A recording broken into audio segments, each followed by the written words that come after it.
Everyone loves a great action sequence, but as audience members, we don't regularly take into account the incredible physical prowess portrayed by the stuntmen and women of Hollywood. These are the top 10 stunts of all time.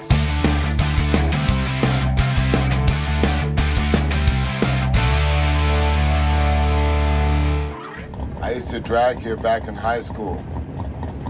That railroad crossing up there is exactly a quarter mile away from here. On green, I'm going for it. Starting us off at number 10, The Fast and the Furious. The whole franchise is basically an exercise in constant stunt one-upsmanship. From crashing cars, to jumping between cars, to jumping off trains, to jumping cars off trains, to a fucking tank. The Fast and the Furious series did it all. But we prefer to go old school for our number 10 slot with the original 2001 film that kicked the series off right. No, not the lowered Honda driving under a moving semi, but the original Dodge Charger flip from the final fateful drag race. Lots of modern films flip cars with something called a cannon, a stunt device attached to the vehicle that releases compressed air into a metal piston which shoots into the ground, knocking the car trunk over hood. The Dark Knight's truck flip uses one. Fast Five's prison bus tumble used 3. But the original Fast and the Furious took a slightly easier approach. They built a ramp onto the truck with just a single metal pipe and drove onto it. Simple. Okay, now remember, it's a rolling off motion that disengages the bond. When the meter is blue, that's full adhesion. Easy way to remember, blue is glue. And when it's red? Dead. Mission Impossible is another series predicated on ridiculous stunt work. From jumping off buildings to dangling from cliffs, Tom Cruise has had his fair share of high-altitude encounters. But nothing else from the franchise quite matches our number 9. Mission Impossible 4's Burj Khalifa sequence. Not only is this stunt scene stunning, but it's entirely real. That's Tom does all his own stunts Cruise running around like a maniac on the outside of the world's tallest building, 160 floors above the ground. They did build an 80-foot-tall replica at Paramount Studios, but Cruise only used it for the 200-some-odd hours of rehearsal before actually jumping out the window of the real thing. Of course he's harnessed in for safety, but almost every frame of the sequence takes place 1,700 feet off the ground, with the only exception being the dialogue, which was recorded at 60 feet due to the overwhelmingly loud crosswinds that occur at a quarter mile in the air. But before you write that off as tame in comparison, consider that 1,700 feet or 60, it's all the same if you hit the ground. You both know what's at stake here. We cannot afford to lose that list. Yes, Mom.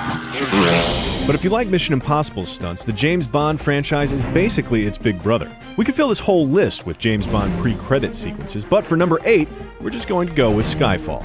Joining the likes of other classic motorcycle stunts that narrowly missed this list, like Terminator 2, Triple X, and the movie it pays homage to, The Great Escape, Skyfall's pre-credit sequence has a motorcycle chase for the history books. Apart from the few obvious green screen bits with Daniel Craig, almost the entirety of this incredible sequence consisted of world record-holding motocross riders jumping from rooftop to rooftop on real motorcycles, flying along ledges barely a meter wide without even a helmet to protect them. Now, if you think Daniel Craig deserves a little more recognition for his Casino Royale parkour sequence, maybe direct your attention to something even better. Number 7, District B13.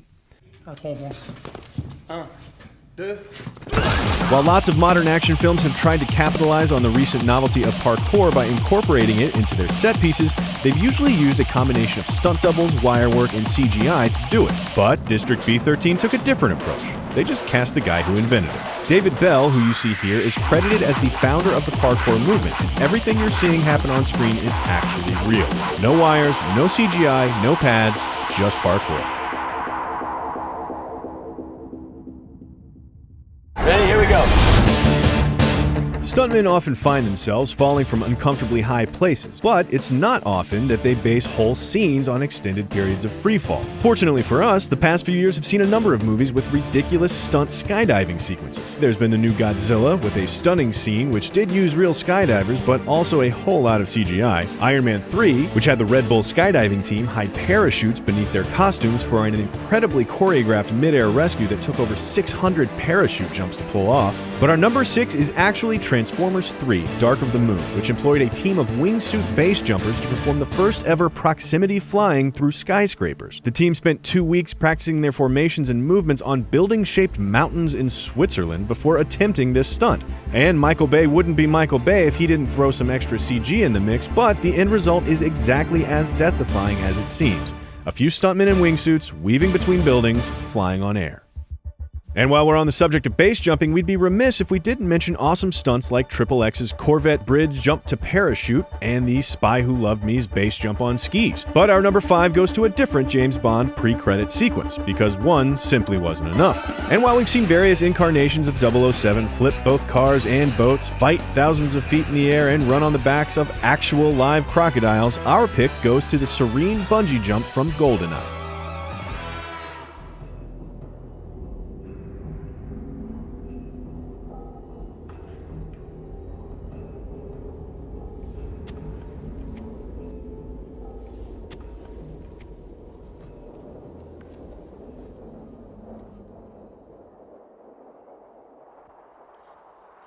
There's no real trick here, what you see is what you get, but this stunt makes our list because it's so elegant, which might have something to do with the fact that the stuntman is a professional skydiver, or that it's just a different, quieter side of Bond than the other stunts on the list. And where would we be if we didn't include Jackie Chan on a top stunts list? Jackie has been doing his own stunts for over 40 years in more than 100 different films and has broken nearly every bone in his body to show for it. From his incredible Who Am I building slide, to his Armor of God jump onto a hot air balloon, to his near-death close encounter with the tree, Jackie has roller skated under semis, dangled from helicopters, tangled with circular saws, and spit actual hot pepper juice onto his bloody knuckles, all for the sake of a stunt. The thing that makes him so spectacular is that he's rarely ever faking it. There's no CGI, no wires, and often not even a safety net. But the absolute best example of Jackie Chan's stunt work has to be his 70-foot slide down a pole through live electrical wires and a giant sheet of glass.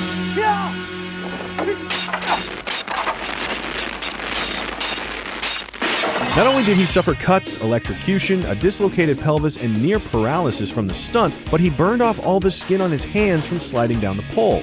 Commitment or death wish, there's no disputing that Jackie Chan is one of the greatest stuntmen of all time. Speaking of all-time greats, let's not forget some of the classic originators of movie stunt work, like Buster Keaton, a man who ran on top of trains, hung from waterfalls, and stood under collapsing houses, a stunt which Jackie Chan lovingly paid homage to. But our number 3 goes to another stunt that inspired Mr. Chan, Harold Lloyd in Safety Last.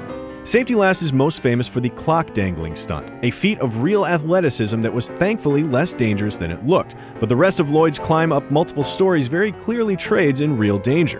This is 1923, where there was no green screen, no CGI, and no painting out wires. So the shots of him climbing up a sheer building face are exactly that. So you can thank Harold Lloyd for helping found a tradition of doing crazy shit, all for the sake of our entertainment.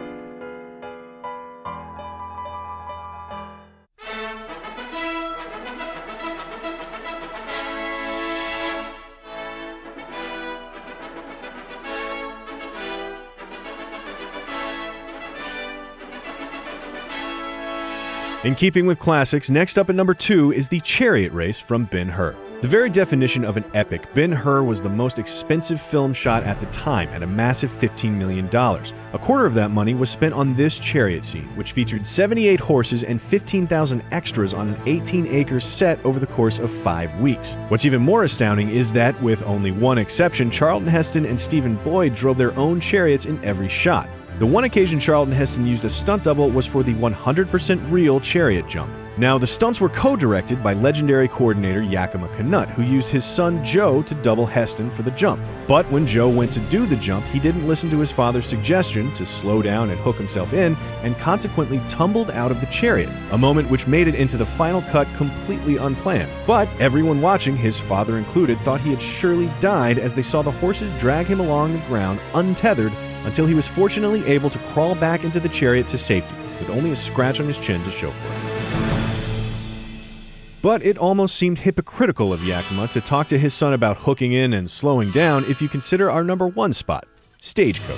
Now, we mentioned Yakima being a legendary stunt coordinator, but it's pretty tough to get to that position without being a legendary stuntman first. And that's exactly what Yakima did, getting started as a rodeo rider and moving on to perform the stunts in the Lone Ranger and Zorro series. But before he did that, he pulled off one of the craziest stunts of all time in John Ford's Stagecoach. After jumping from one horse to another, Yakima dropped down beneath them and let go, passing underneath the galloping legs of 6 horses and the wheels of a stagecoach. Steven Spielberg even paid homage to this stunt in Raiders of the Lost Ark. But Canutt's 1930 drop was both groundbreaking and death-defying, which is why we think it's the number 1 stunt of all time.